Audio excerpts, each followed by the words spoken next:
Greetings, friends. Greetings, greetings, greetings. Hi. Holy moments, the topic of the day. Some of you are traveling along with me. And just this morning, after the service I was participating in, somebody said, Holy moments, do we have to count those moments when somebody cuts us off in traffic?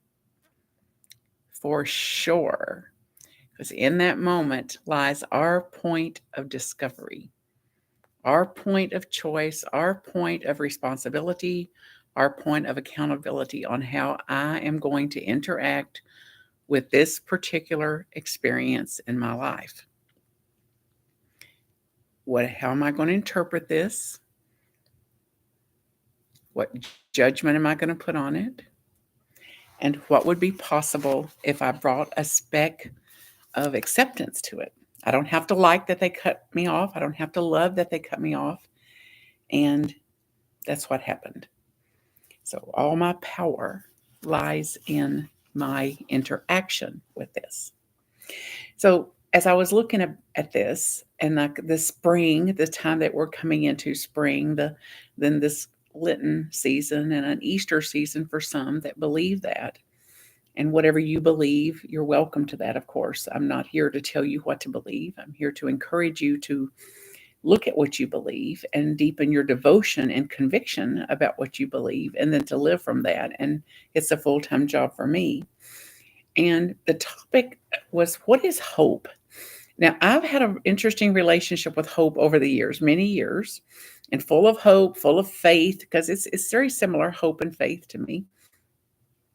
And described as believing that something miraculous is possible.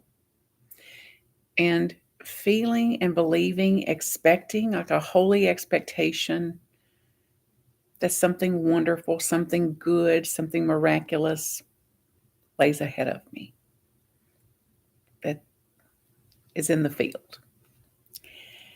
So for me, it includes speaking, and I'll get to the formula in a minute that came from this little book, this little Holy Moments book, which some of you have. If not, you can get it by just searching it and going online. It's written to change the world. And well, while I'm at it, let's just go for it. This is like the spiritual multiplication.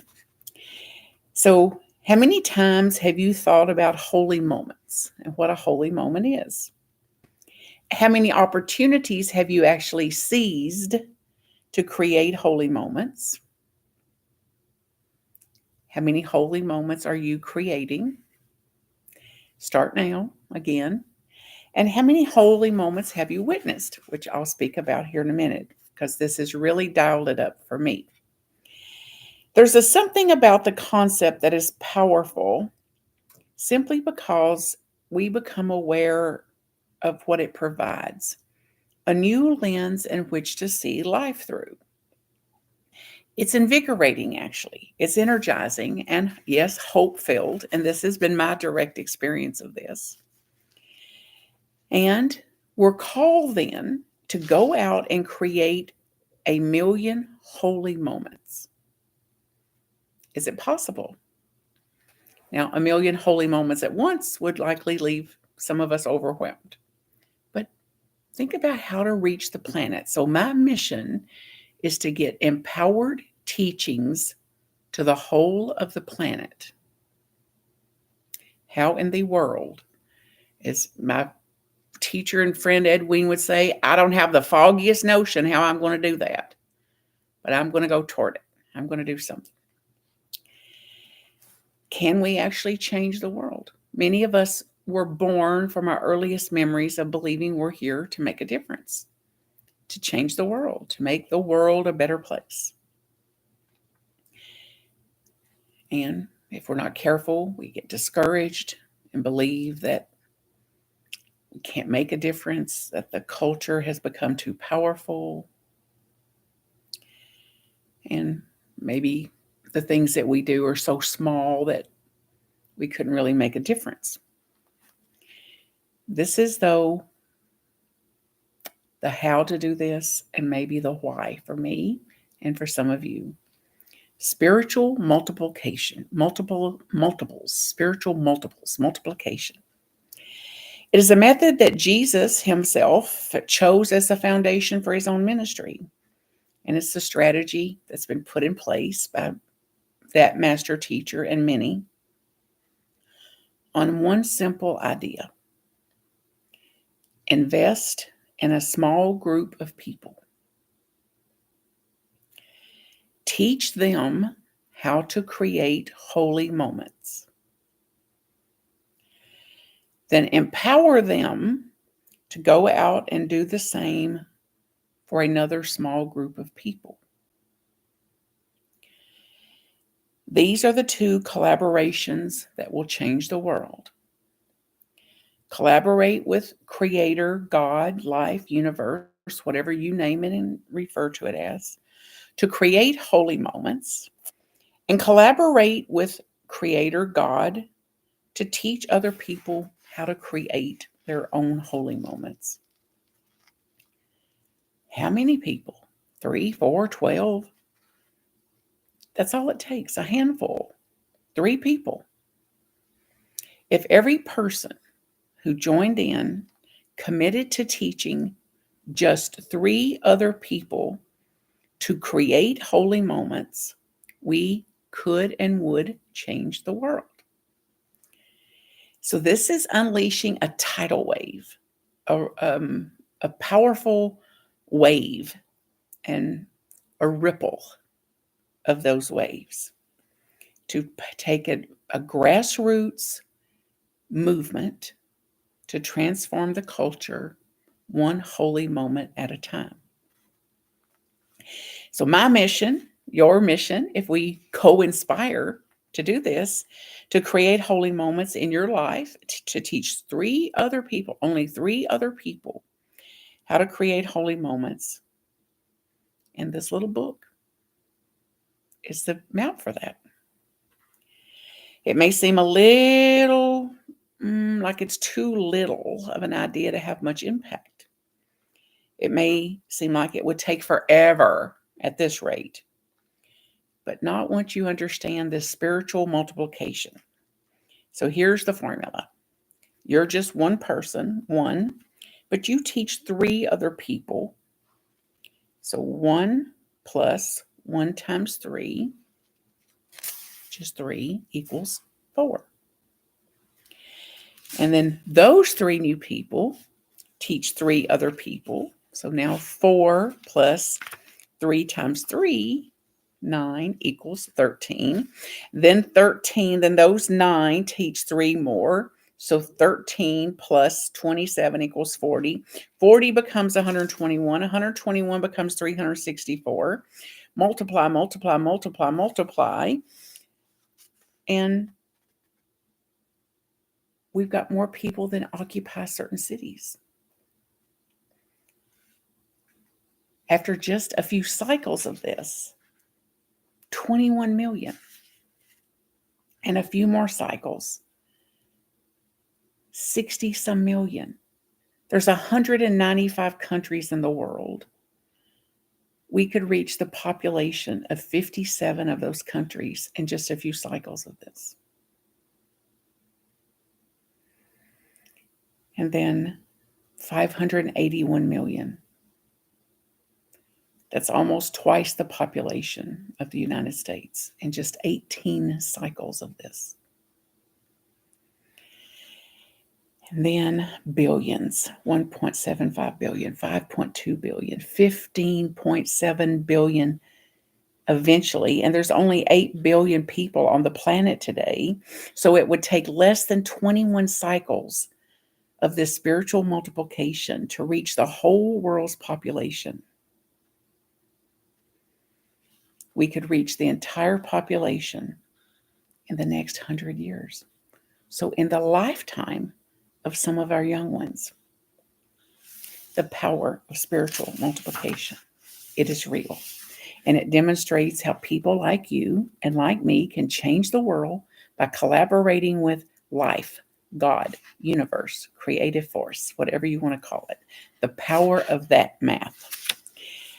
Okay, so how are we going to do it? How have you been doing it since you even decided to or considered this?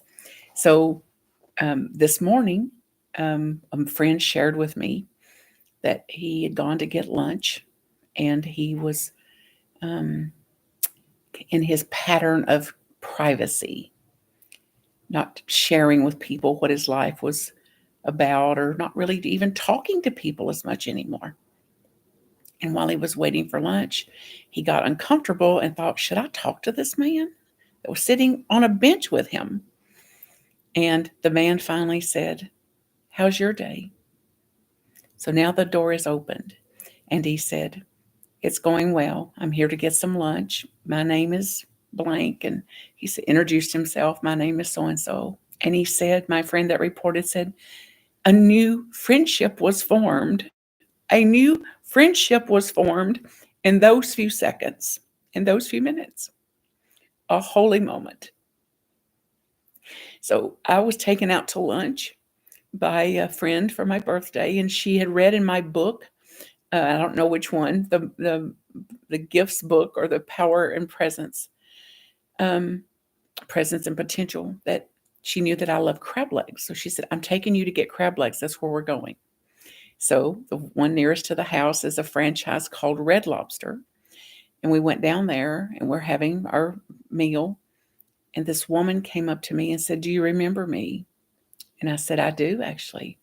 And I knew her name. I remembered her name, and I'd met her last fall in a holy moment that took me there for another friend's birthday that I was taking out for her birthday in October. And this girl was our server, and she had shared her story, her life story with me during that visit in October, and how she had gotten involved with drugs and other very disastrous things for her life, and she had lost the custody and visitation and the rights to see her children, and how devastating that was to her. So she was clean now and really working her program, and she was so hopeful, filled with hope, that she would get to see her children at Christmas, and was working hard to do whatever she had to do to make sure that that happened. So I had listened with her, cared for her, pastored her, prayed with her, and encouraged her to stay the course, stay her program, and be assured that the universe was collaborating to make that miracle possible. So now I see her months later. Christmas has passed. She remembered me and told me how much that holy moment had helped her stay the course. As she started to get discouraged and question whether she could make it or not, and what if she stayed her program and didn't use and didn't drink and all that, and then she still didn't get to see her kids, and she stayed the course. She got to see her children. She said it was a beautiful visit, and that they were going to get to come back this on their spring break and have more time with her. So holy moments. And she said, when you come back into the restaurant next time, would you ask for me by name so I can be your server? And I promised her I would. And I've already got a gift pack of Holy Moments book and my two books and a few other little things for her and her children to drop off to her so she can share with them something when they come on spring break too. So one of many, many, many ways. So now holy moments are a part of my eye opening. When my eyes open in the morning, another holy moment that I can see, and that I have got legs to stand up on, and that they will still stand up out of that bed without assistance. And the birds that are on the bird feeder, and getting to hear the birds' songs. Somebody gave me for my birthday a camera, that's a bird feeder with a camera, so you can actually hear the birds are up close, and you can hear their songs without ever being in the yard. So many, many, many, many, many opportunities for holy moments. So, what will restore your hope?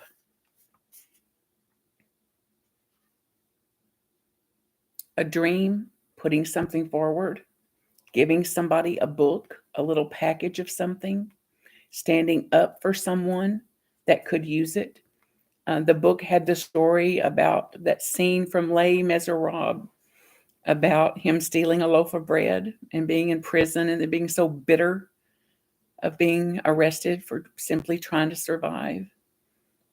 And then someone fed him and he stole the bishop, the monk, or the priest, whoever it was, the silverware, and was arrested.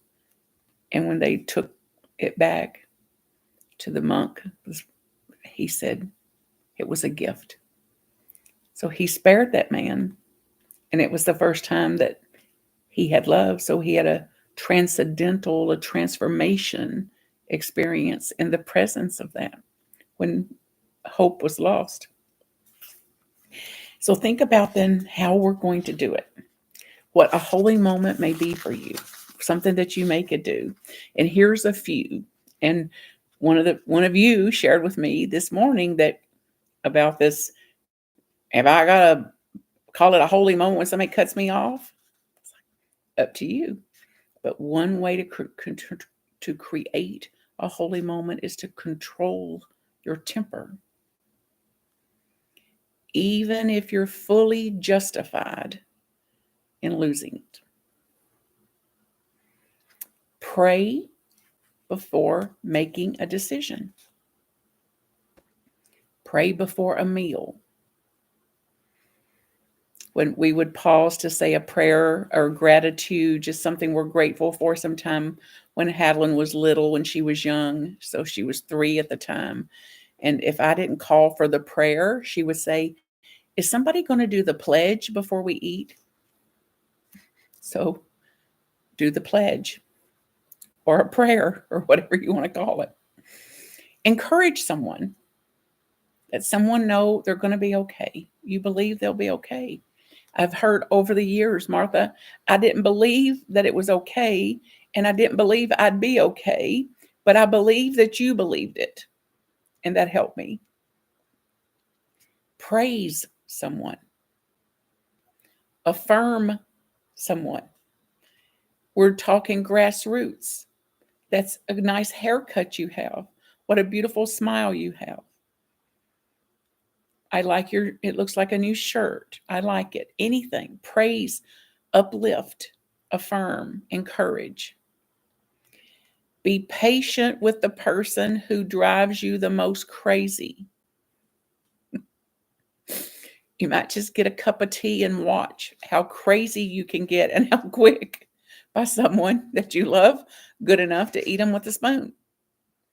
The people we love the most can drive us the crazy the quickest. What if we just stayed amazed at it a minute? And if you can't be amazed, maybe amused by it.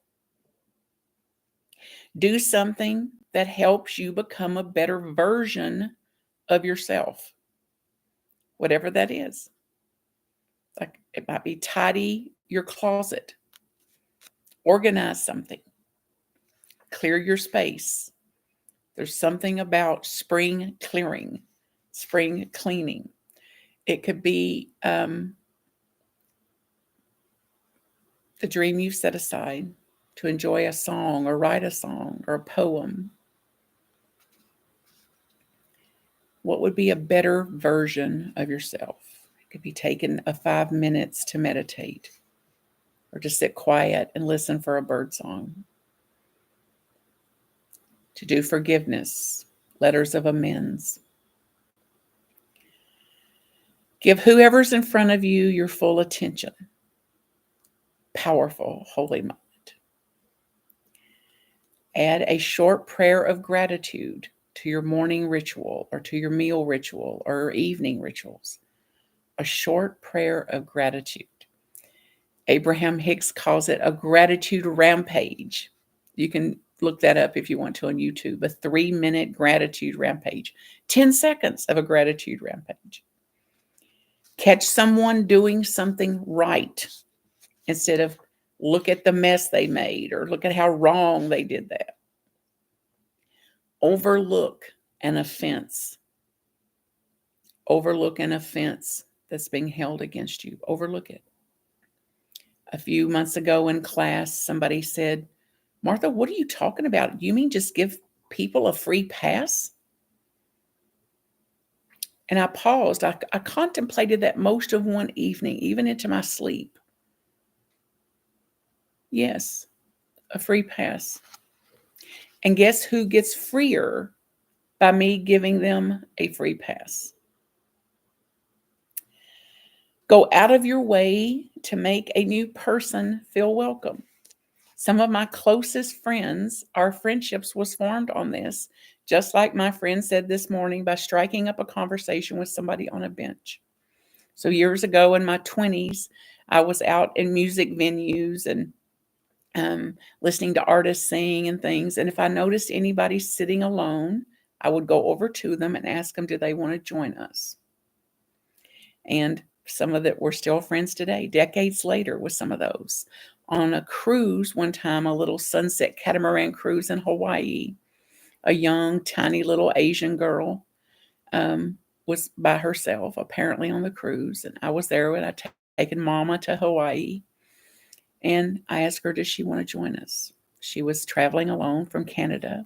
And decades later, marriages, men and babies later, we're still friends from that invitation.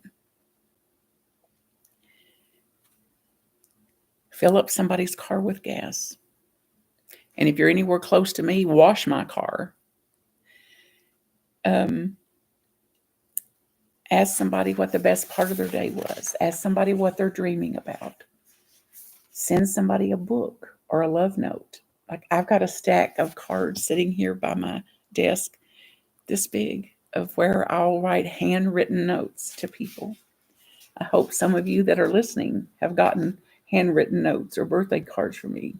I love doing them. They're very holy moments. And then I got one for my birthday. My friend had written on it from Sacramento. She had written on the back of the card, may everyone who touches this beautiful card be blessed.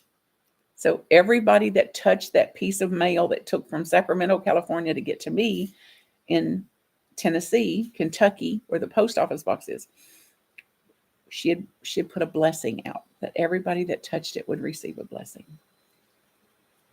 Clean up a mess that you didn't make. Clean up the mess you did make. Express your appreciation to someone.